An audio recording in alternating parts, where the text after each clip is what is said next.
This is Afternoon Live. I'm Simon McCoy. Theresa May has embarked on a whirlwind tour of European capitals as she tries to rescue her Brexit deal. The Prime Minister's been meeting the Dutch and German leaders amid warnings from her own backbenchers that she'll need to win significant changes if her deal is ever to get through the House of Commons. Later, she'll meet the President of the European Commission, Jean-Claude Juncker, who's already said there is no room whatsoever for renegotiation. And in the past half hour, the Labour leader Jeremy Corbyn called for no more delays and no more tricks, saying Mrs May must put her deal to a vote when she returns from Brussels. Our Europe correspondent Damien Grammaticus has our first report. It's something the EU may never have seen. A British Prime Minister in trouble at home, seeking help in her hour of need. First stop the Netherlands. Can she come back with anything that'll appease the seething discontent back home? At this late stage, a charm offensive may not be enough to secure real changes to the deal on offer. All the Dutch Prime Minister would say was that their breakfast had been useful. From there, it was on to her next stop. At every turn, the Prime Minister appears stuck. Political gridlock at home, and here in Berlin, even her car door refused to open. Her fundamental problem, though, she's agreed the deal must have a backstop to avoid border controls ever returning on the island of Ireland, but Parliament doesn't like it. So the UK's junior Brexit minister was in Brussels with her new demands. Good morning. She wants additional legal reassurances that the UK cannot be permanently trapped in the Irish backstop. That's been the issue all along, and that's the issue that's at the heart of the concerns expressed by many members of Parliament. But EU countries say Mrs May agreed a year ago to the idea of special terms for Northern Ireland. After months of haggling and drafting, the negotiations are over. Wir haben nun so viel Kraft, Zeit, Energie. We have put so much time and effort into something that we in Berlin and Brussels don't want. Nobody wants the UK to leave. Now there will be further talks, but I can't imagine where we can substantially change anything. We can't reopen what have been tough negotiations, hard for the EU 27 and the UK. Instead, the EU says it can give reassurance, perhaps a document saying ideally, hopefully, the backstop will never be used. There is no room whatsoever for renegotiation. But, of course, there is room, if used intelligently, is room enough to give further clarifications and further interpretations without opening the withdrawal agreement. Meeting Mr Juncker will be last item today on the Prime Minister's whistle-stop tour. In Brussels, they're already preparing for this week's summit of EU leaders. They'll try to help Mrs May in her predicament, but won't ride to her rescue. Damien Grammaticus, BBC News, Brussels. Well, let's speak to our Berlin correspondent, Jenny Hill. And I suppose if you wanted an analogy, the difficulty the Prime Minister had in just getting out of the car just shows how much things are stacked against her. Yeah, it wasn't the best start to her meeting with Angela Merkel, who stood there on the red carpet waiting as Mrs May's staff tried desperately to get her out of that car. As you can imagine, a great deal of heavy symbolism is now being attributed to those first few moments. In fairness, I don't think anyone here really expected a great deal to come from the meeting of the two leaders. We don't know what was said. My understanding is that they were due to discuss what were described as perhaps possible assurances over that backstop, but there was nothing concrete on the table. Indeed, the German government, when they announced that Mrs Merkel would be holding these talks with Mrs May, went to the rather unusual length of actually making it clear they were doing so at the request of the British government. So this may have been a bit of diplomacy, but I don't think anyone here expects a great deal, anything concrete to come from those talks. Mrs Merkel, actually, I understand, is now briefing her party, the parliamentary group of the CDU, on what was said. So we might learn a little bit more in the next hour or so. But, you know, it's worth pointing out that the deputy leader of that CDU parliamentary group in the last hour or so has made it very clear that they think there is no room for renegotiating that Brexit deal, not to expect too much there. And I think that's Really the overarching sense here in Berlin, there is very little enthusiasm for doing anything more than offering perhaps a form of words which might help Mrs May and avoid a no-deal Brexit. I was chatting to a government source just last week about this very subject, and he said, you know, as far as we Germans are concerned, we've given Britain what they wanted. We negotiated, we've got this deal, we think it's a fair deal. As far as we're concerned, it's now game over. So don't expect too much sympathy or help from Mrs Merkel. Although having said that, of course, the German government are now preparing for a no-deal Brexit. This country, its businesses, its politicians and its people are very concerned about that. Jenny, thank you very much. That's Jenny Hill in Berlin. Well, let's go to Damien Grammaticus, who joins me now from Brussels. That phrase, game over, is that something you're hearing there as well? Well, I think game over, certainly, Simon, for that central withdrawal agreement, that legal text, because as EU ministers who've been meeting here from the 27 other countries, plus the UK was there as well today, they were all saying on the way in, it's taken them months and months to negotiate this. There's been hard bargaining over the details of it. It's largely been shaped by the two sides' red lines, but that includes the UK red lines. And so the EU considers that closed. That's done. Remember, there was that summit just a few days ago when Theresa May came to sign it off with the leaders here. So there's not going to be a reopening of that, but not game over for that sort of declarations on the side, as Jean-Claude Juncker was saying today, sort of clarifications, interpretations. But those would not be legally binding, I think, is almost certain, and that is what Mrs May is looking for to try to give reassurance in Parliament and seems unlikely to get. Damien, thank you very much. Damien Grammaticus there in Brussels. Well, the Irish Prime Minister, Leo Varadkar, has outlined some details of how Ireland is making contingency preparations for a no-deal Brexit. We have a different approach. Our approach is that we have a deal on the table, a deal that has the support of 28 governments, negotiated over a 15-month period, and our objective is to get that deal ratified by the House of Commons, and that's what we'll be working on over the next couple of weeks, giving the UK assurances that it may need, but never compromising on the basic fundamental substance and a written letter of the backstop, and that's what we'll do over the next few weeks. And if that doesn't work, it remains in the hands of the United Kingdom to decide that we don't end up in a no-deal scenario.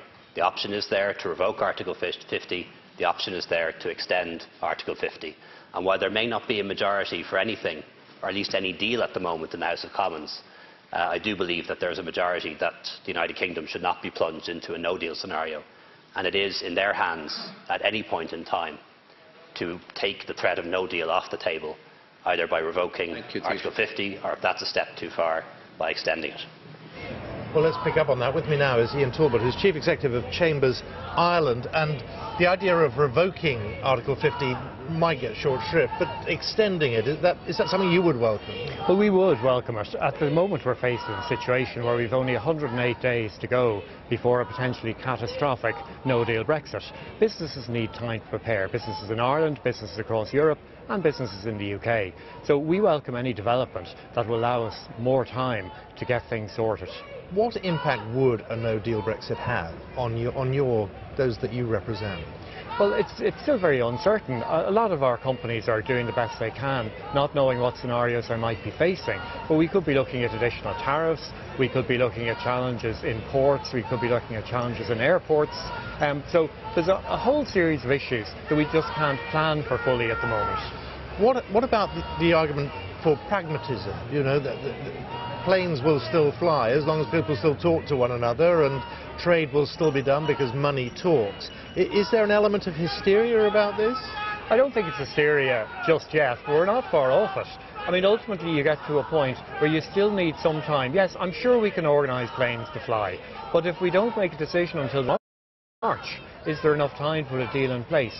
So I think between the short-term implications of a no-deal and the medium to longer-term implications. I mean, the big question is, if there is a no-deal Brexit, what will that mean on the border? Well, this is a big challenge, and our members along the border are particularly concerned about that. We've so many people who just treat that border as non-existent. They have jobs on one side of the border, they live on the other side. Their children go to school on one side, they live on the other side. And they're very used to it. They're very ingenious people. They've been dealing with border issues for a long time. We've had 20 years not dealing with it. They've had to deal with sterling fluctuation against the euro, for example. They're used to dealing with issues, but a hard border would be a real problem. And who do you expect would be the first to put some sort of border point up? Would it be the EU or would it be the British? Well, it's really hard to know. I mean, we can talk about being pragmatic about this, and everyone's trying to point to everyone else saying, well, we won't put up a border, so it must be your border. But at the end of the day, we're going to have things like smuggling, for example, re-emerging. So if that starts to happen... But smuggling's happening now, isn't it? Well, smuggling's happening now, but at the moment smuggling's happening where we have a single market and a customs union. So there's a limited amount of arbitrage opportunities in smuggling. If we end up with different VAT regimes, we end up with different tariff regimes, for example... But Northern Ireland and the Republic have different regimes for various things that work at the moment. But in the single market and in the customs union, there are actually very few things. And the trade that is done is typically being done in things that it's very easy to facilitate. What would be the hope? You would hope that any deal is better than no deal. Any deal is better than no deal at this stage. We really need some confirmation of the time frames we have to operate in to find solutions. Businesses are very pragmatic. They will get on with it, but they just need some time to plan around the resources they need, the staff they need, new technology they might need. It can be done, but we need time, and the time is what we're short of at the moment. Obviously the EU is saying we will look after Ireland, and Ireland says we are in the EU. Is there any sympathy with the position that the UK is in on this? Huge sympathy. I mean, the relationship between Ireland and the UK is an exceptionally good relationship. Since the Good Friday Agreement, I think it's been at its best ever. And Irish companies and Irish people continue to want to do business with the UK. I'm sure it's vice versa. So again, we need to bring this to a conclusion so we can move forward, establish what the new relationship looks like, and make sure that our relationship, be it business and just in general, is as good as it is now. If there's no deal, the day after, what will be happening, do you think, in Ireland? Well, I guess life will continue, as you say. I think people will still go to work and see what happens. But again, it will come down to the challenges of people who need to cross the border, people who are anticipating some goods or services arriving in on a ferry that's been delayed in Holyhead or being delayed in Fishguard or whatever. We don't know what challenges are going to be, for example, in terms of customs documentation. There's every chance under WTO rules, for example, customs documents are going to be required that aren't currently required. That means that people need to be trained how to do them. HMRC, for example, have to gear up to research what they need to do, and so on. There's so many things to put in place. If you're trying to do it in 108 days or less, it's challenging. If you're trying to do it 1st of January and we're down to 70 days, it's a real problem. If we're trying to do it from the 28th of March at a day's notice, it's really, we do jeopardise trade in goods and services between our two islands. Ian Talbot, great pleasure to talk to you. Thank you very much for coming. Thank you very much. Well, let's go to our Ireland correspondent, Chris Page, who joins me now. And there is a real concern, and we've just heard it expressed there, at the seemingly increased chance of that no deal.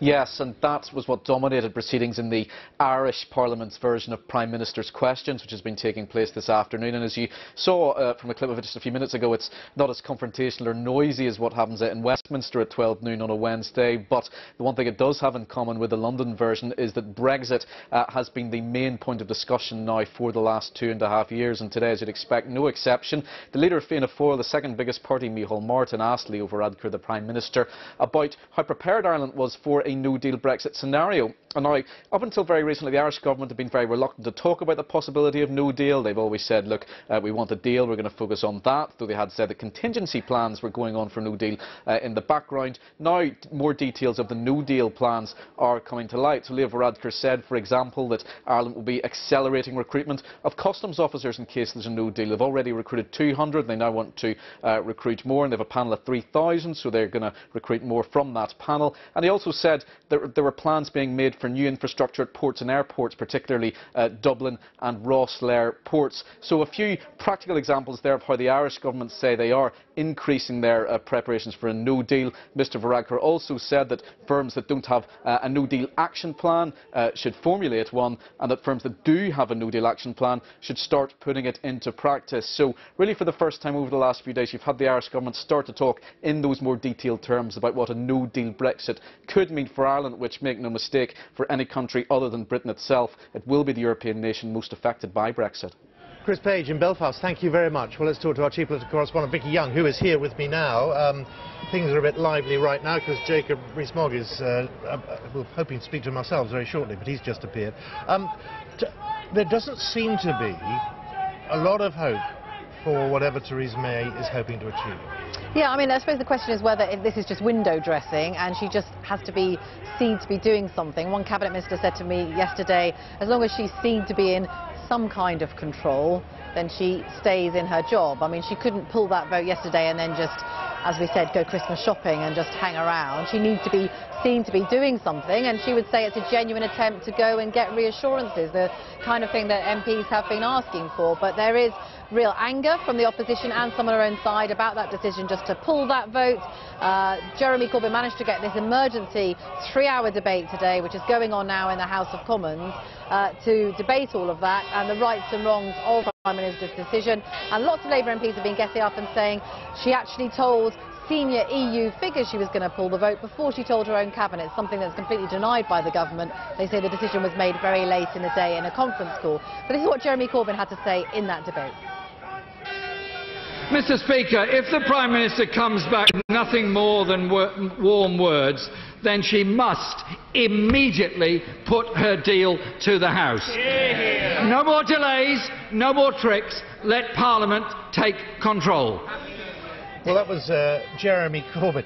Very difficult to hear anything here at the moment because of what's been going on.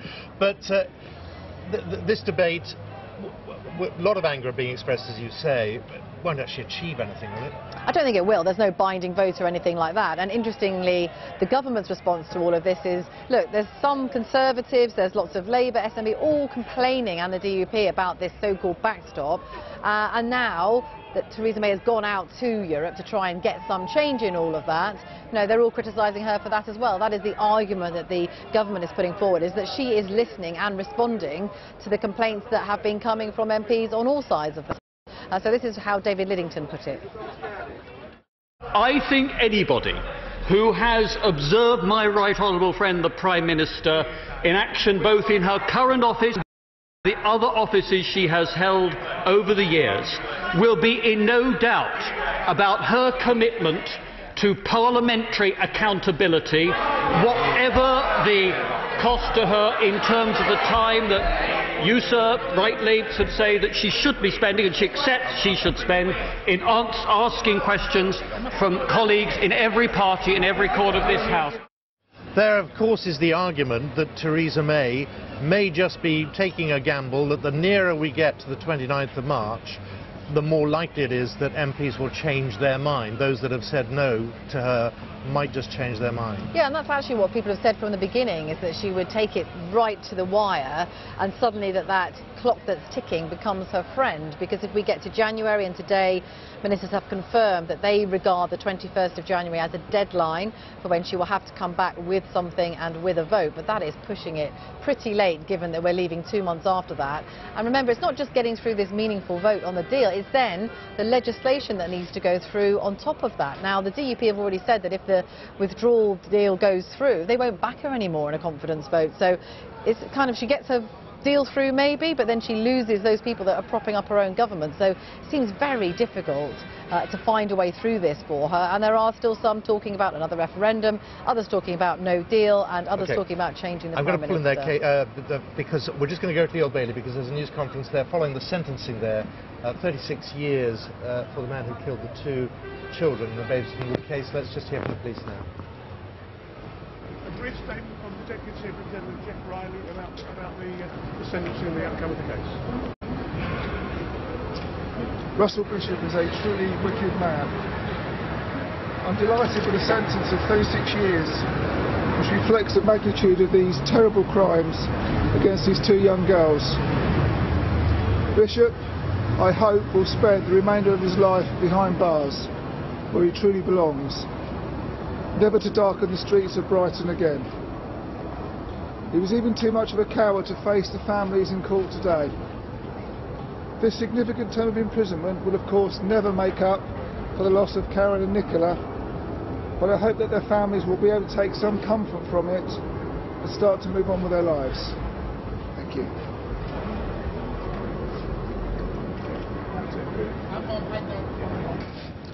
So that's the police reaction there to that sentencing, 36 years for the murder of these two girls.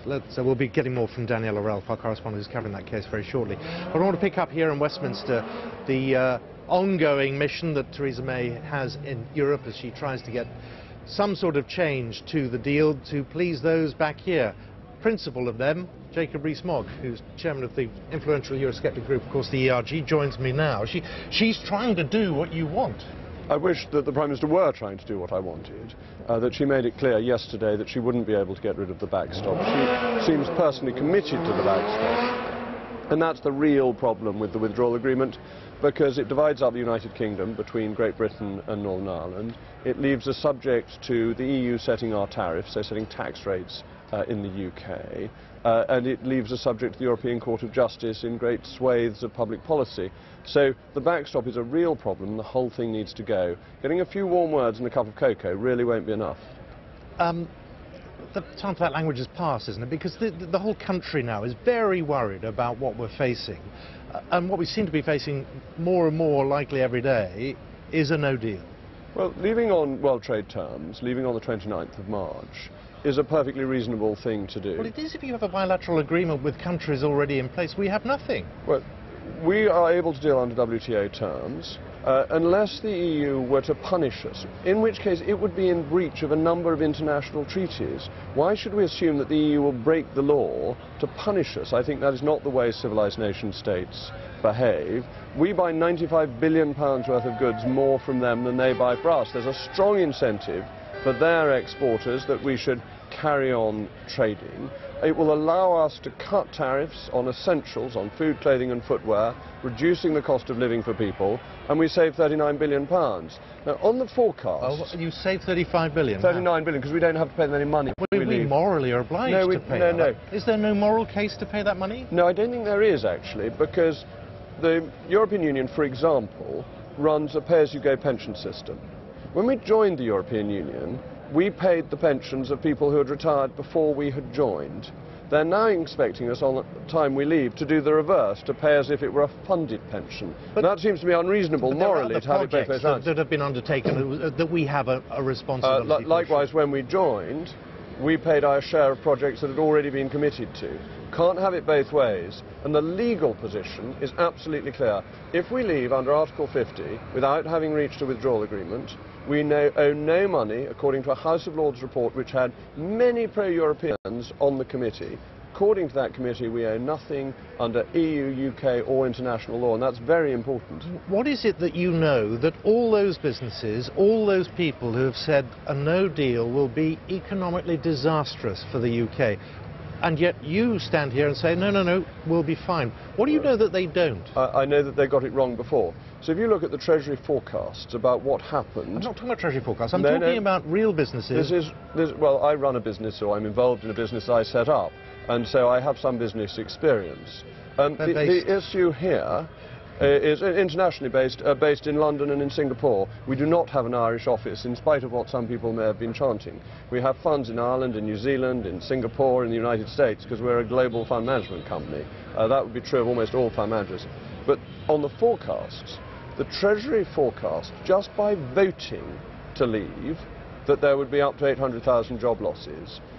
What has happened since is that their figures, they did two scenarios, a very bad one and a bad one. In the 2 years since they did their figures, the economy has grown 5.4% more than they predicted. So the forecasts before, on this same Project Fear, have been baseless. As for industry that's worried about just-in-time delivery, 21% of components for the car industry come in from outside the European Union. Just-in-time delivery is not a function of the European Union. You describe Project Fear, and yet Project Fear appears to have been borne out by the very fact that Britain cannot get the deal with the EU that it wanted. Everything that you said would be a piece of cake, would be easily done. The promises that were made, many are saying on a false prospectus, looking back, just cannot be delivered. I don't think there was any false prospectus. I think the arguments were put by both sides honestly and straightforwardly. Leaving on the 29th of March, WTO terms, puts us on a very well understood, well regulated, well used international footing in our dealings with the European Union. On day one?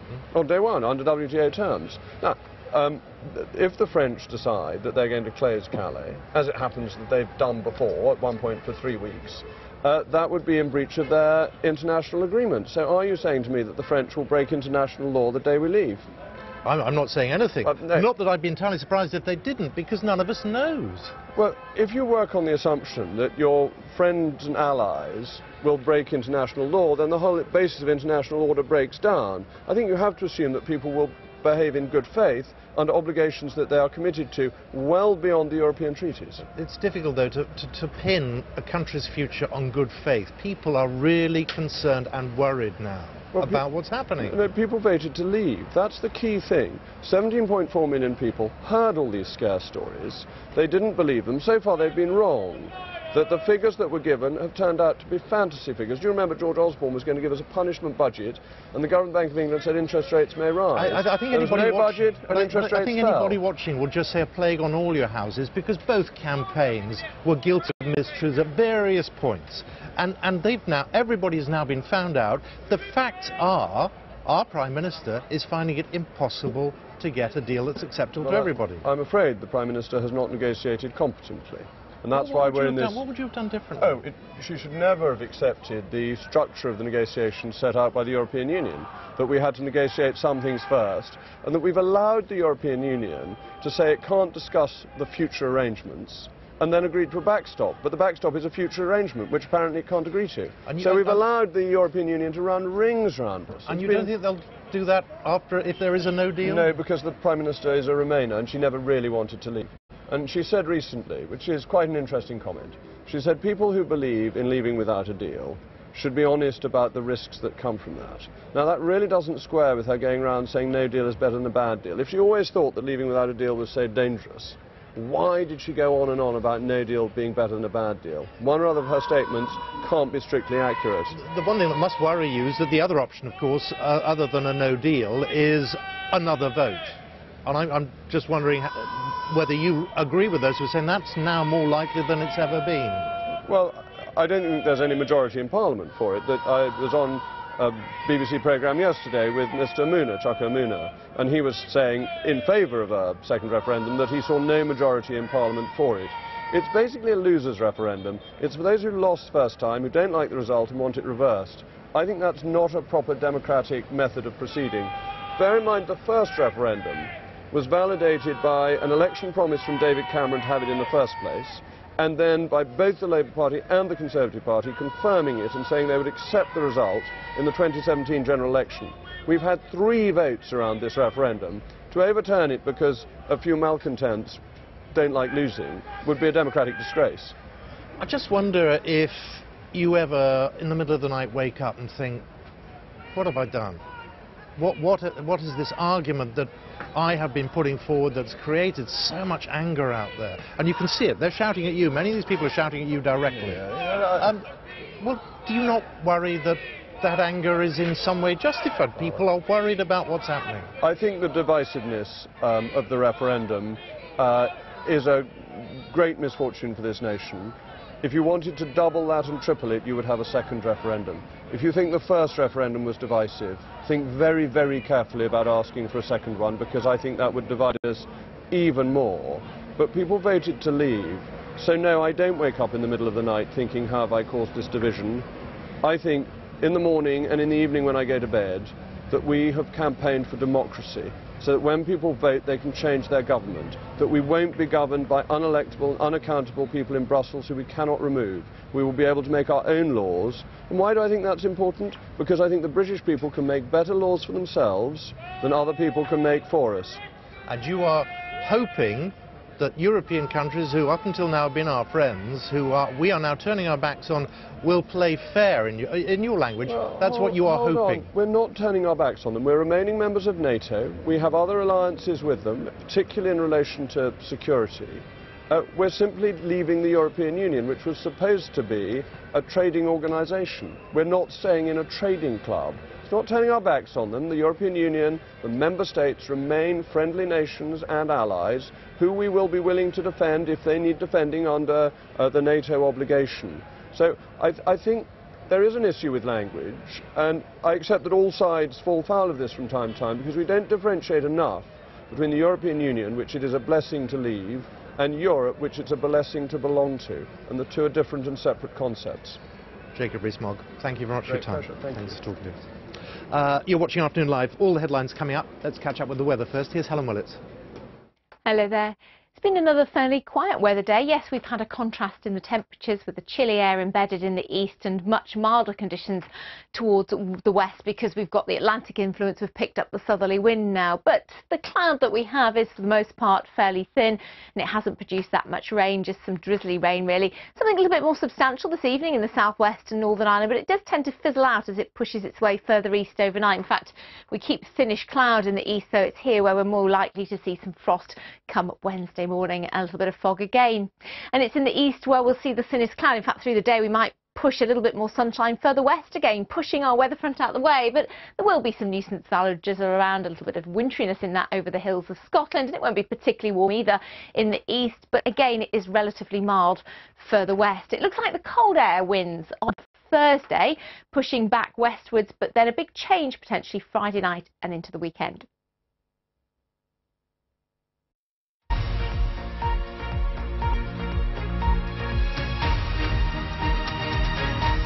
This is BBC News, our latest headlines. Theresa May meets European leaders hoping for changes to rescue her Brexit deal, but the EU insists there will be no renegotiation. The deal we have achieved is the best deal possible. It's the only deal possible. And so we cannot... There is no room whatsoever for renegotiation. Here, the Labour leader Jeremy Corbyn has accused of running away from a vote on her Brexit agreement. 6 migrants are rescued from a dinghy from the shipping lane in the English Channel and brought ashore at Dover. Russell Bishop has been sentenced to a minimum of 36 years in prison for murdering 2 schoolgirls in Sussex in 1986.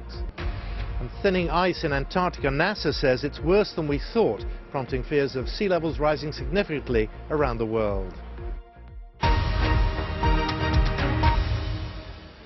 It's time for the sport with Ollie Foster, who joins me right now. Ollie. Many thanks indeed, Simon. We've heard from the Manchester City manager Pep Guardiola speaking publicly for the first time about that alleged racist abuse that Raheem Sterling, his player, faced at Stamford Bridge over the weekend. Chelsea have suspended 4 supporters from attending their matches while the investigations continue. Well, Guardiola praised Sterling for his post on social media, which pointed a finger towards the press and their coverage of young black players, which he said was unfair and potentially fueling racism and aggressive behaviour. He's an incredible human being. So it's tough to understand today, you know, what happened years ago about the position for the whole history, about for the black people. So, and we have to protect them. We have to protect how equal we are all together. So it's tough to understand in the 21st century still to be in that position and to be a problem, to accept the diversity like a power position that help us to be better than everyone. We have to fight, but strictly for the human rights, from everything to make a better society for the future for everyone. Well, Guardiola there was speaking at a scheduled news conference. They've got Hoffenheim tomorrow night. It's the final round of group matches in the Champions League this week. Liverpool have to beat Napoli this evening to qualify for the knockout stage. They've got to win either 1-0 or by 2 clear goals to be sure, although if Paris Saint-Germain fail to beat Red Star Belgrade in the other group game, then any Liverpool win will do for them. Napoli, though, head to Anfield only needing a point to go through to the last 16. Tottenham look to have a much tougher task. They take on Barcelona at the Nou Camp. If Spurs win, then they're through because they just have to match or better what Inter Milan do against PSV. What might make Spurs night a little bit easier is that Barca are expected to rest players, including maybe Lionel Messi, almost certainly Luis Suarez, because they are already sure of qualifying as group winners. Slightly truncated sports, but I'm sure I'll have much more for you in the next hour. Simon. I'm sure you will, Ollie. Talk to you then.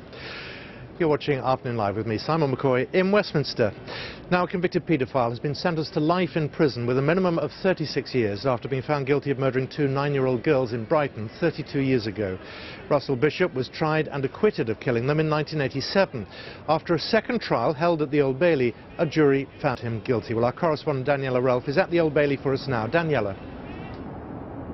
Yeah, Russell Bishop sentenced just an hour or so ago now here at the Old Bailey. He wasn't here in court. He had chosen not to attend to hear his own sentence. But joining me now to look at events today is Detective Superintendent Jeff Riley from Sussex Police, who has led this investigation. Life imprisonment, a minimum term of 36 years. Are you satisfied with that sentence? Well, we knew that Bishop could never get a whole life term of imprisonment because of his age when he committed the offences, but the judge has made it really clear that he's given him the maximum sentence that I think he could give him, which was 36 years, and that's the minimum. What do you read into the fact that Russell Bishop wasn't here? The judge clearly wanted him to be here, but he didn't show.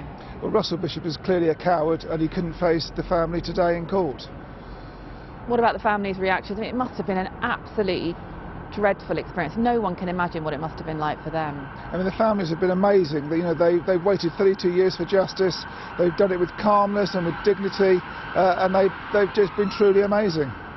What about for Sussex Police? You know, this has hung over you for 32 years. It's taken 32 years to get that guilty verdict. I mean, on a very personal level, Jeff, I wonder, what you've been thinking sitting through this trial and seeing that guilty verdict yesterday and that sentence today.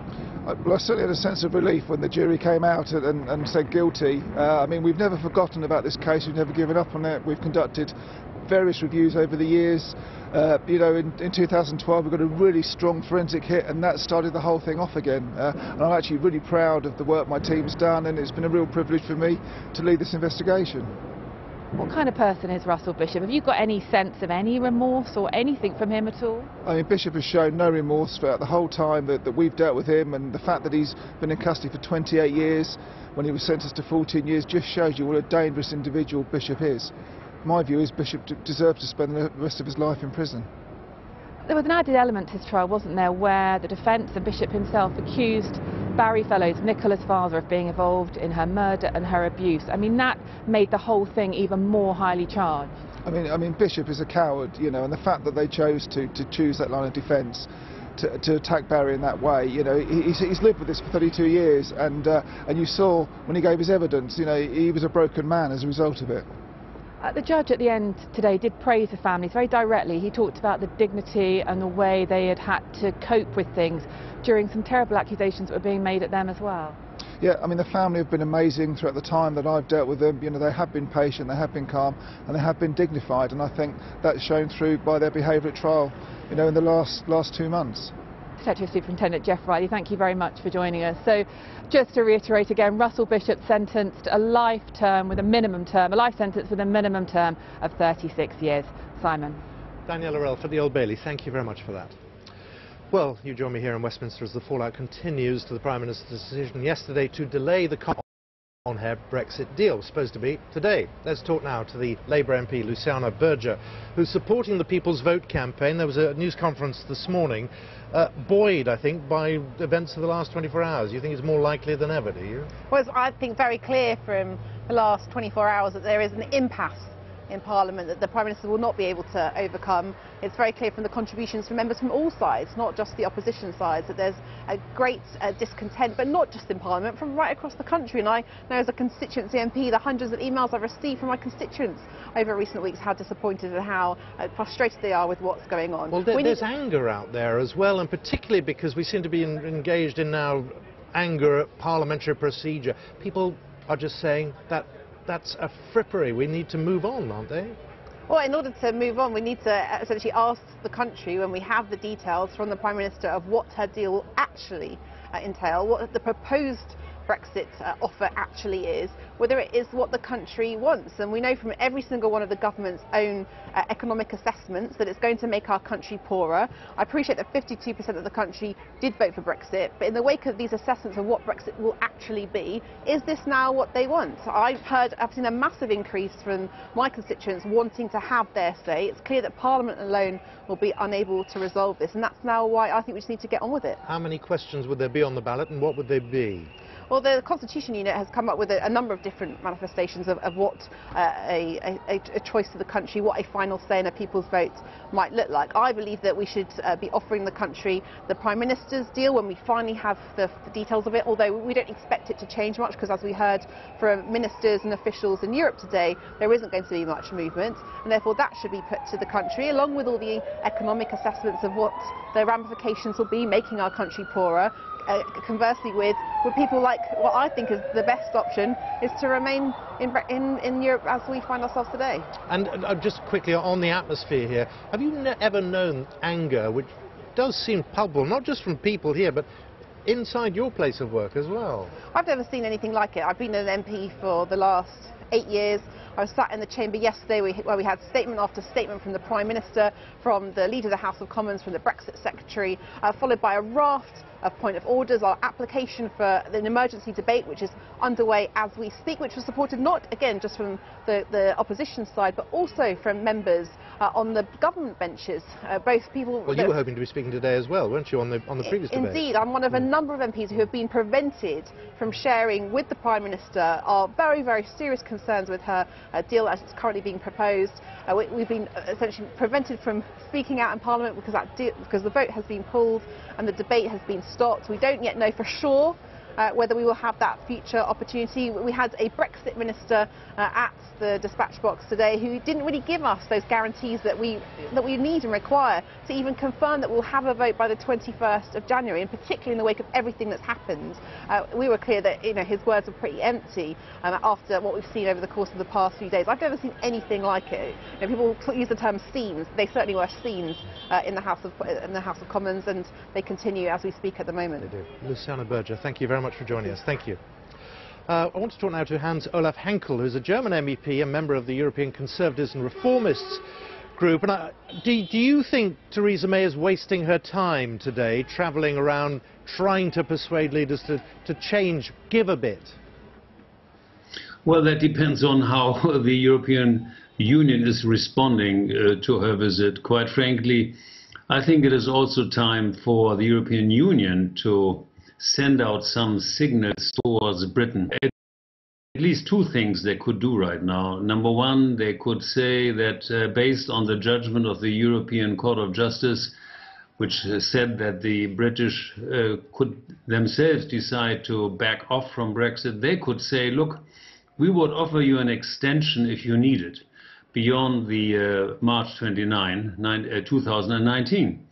And the other thing, I think, is also overdue. I think it is time that the European Union recognizes its own responsibility for Brexit, because they had something to do with that.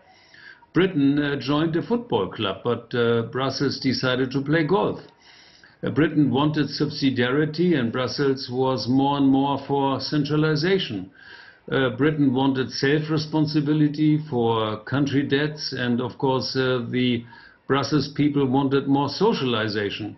The British were always advocates for competitiveness, and these people here were more for harmonization. So my point is, I think it's time for the European Union to offer Britain a deal which enables Britain perhaps to reverse the decision and finally getting what it always wanted, more autonomy, for instance, over its immigration.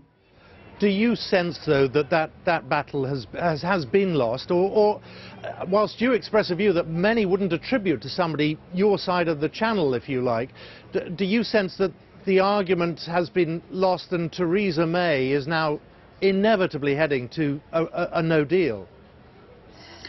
Well, not necessarily. I think it depends also on the way the Europeans react. If they send to the British a signal saying that in many aspects the British were right when they voted for Brexit, and that the European Union establishes that they would also learn their lesson. For instance, at the time of the referendum, it was only Britain which wanted more autonomy over its immigration. Today, many more countries in Europe want it. So a new deal for Britain would also be a new deal for many other European countries. So should there be another referendum, and I think the previous person with whom you discussed was advocating for it, I could easily see that the people who voted for Brexit at that time now say, well, look, we didn't know it was so complicated, and we get a new deal for Britain, and that's why we change our mind. Hans, so as we speak, the German Chancellor Angela Merkel, who's been meeting Theresa May, of course, has just said there is no way to change the Brexit deal. There isn't going to be what you're hoping for, any sign of give in this issue of give and take. Well, I quite frankly disagree a little here, because I think it dawns on many more Europeans that Brexit is not economically not only a problem for Britain, but also for the European Union. And by the way, outside the UKIP people in this parliament and some of the Brexiteers in my own group, I have not met one single member of parliament who doesn't regret Brexit. So I think it is sort of obvious for me that there are two trains running on the same track against each other, and it's time for responsible politicians, not only in London, but also in Brussels, to stop these trains. And my view is the European Commission and the European Council and Mrs. Merkel would be well advised to say, look, if Britain decided to stay, we would be amenable to some special deals which make it easier for the British to stay. Look, the European Union is full of special deals. Take the Danish, they got an opt-out of the euro. Germany got a special 7-year grace from Polish immigrants when Poland was getting into the European Union. Greenland has left the European Union but is still part of the common market.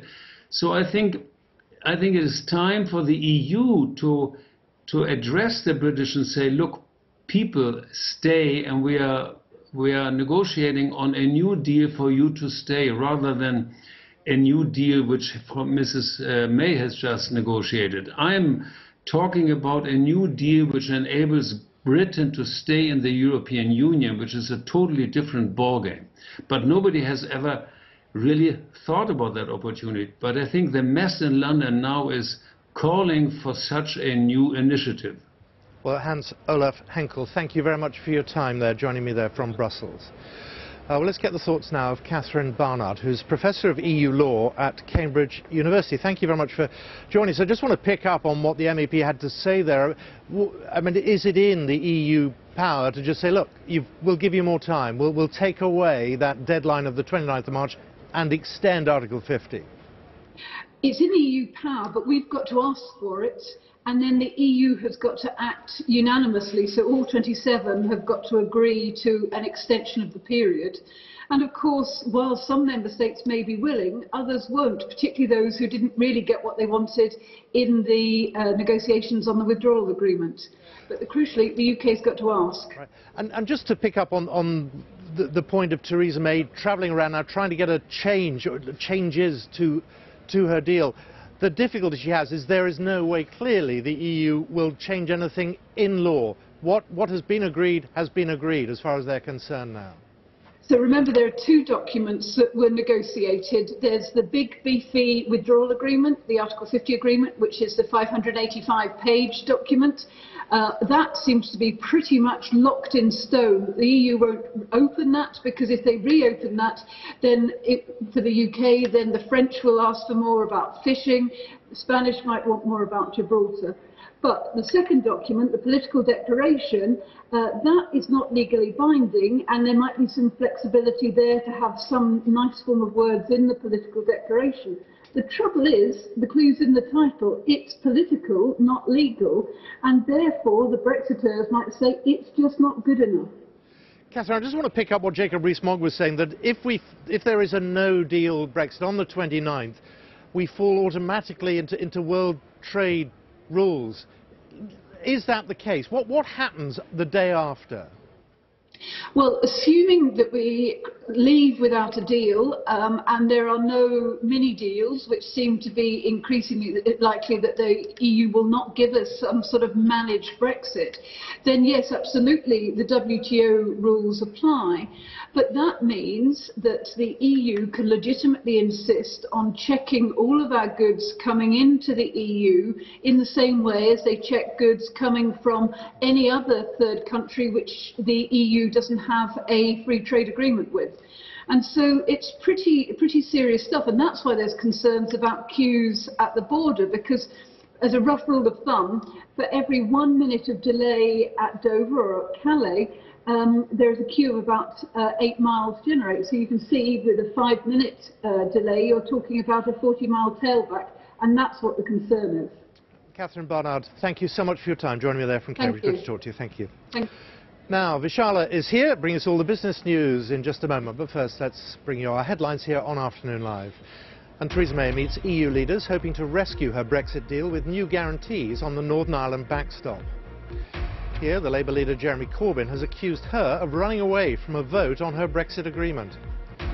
6 migrants have been rescued from a dinghy from the shipping lane in the English Channel and brought ashore at Dover.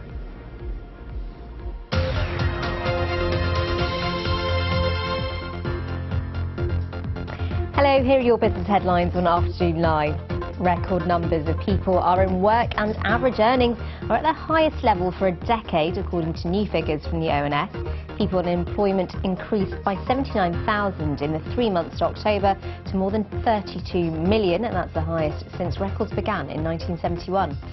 Barclays Bank has launched an app that allows customers to turn off spending on certain types of goods and services. It's designed to help people who have problems with gambling or drinking. It's also the first high street bank to allow its customers to use a so-called spending blocker to help vulnerable customers, particularly problem gamblers or those in serious debt. And energy firm Quadrilla has paused fracking in Lancashire again after more underground tremors were detected. The biggest of the tremors, which was felt in Blackpool, was 1.5 on the local magnitude, and it's the largest recorded since the controversial process began in October. So the UK's employment rate has continued to rise over the last 3 months. Employment hit record levels thanks to an increase in full-time workers, according to the ONS. Now, unemployment also rose, though up by about 20,000 to 1.38 million, blamed on a big rise in the number of men out of work, although the total is still lower than a year ago. We can hear more about unemployment and the general market from James Hick, UK Managing Director of Manpower Group Enterprise. Thanks for joining us, James. Now, interestingly, Manpower have released a survey today about hiring intentions across the country, and that's an 18-month high apparently at the moment. Is that quite an accurate picture? Is that consistent across industries that companies want to hire? Yeah, we've found that the first quarter of 2019 is going to continue to show that very strong hiring intention, and some sectors are much stronger than others, as you would expect.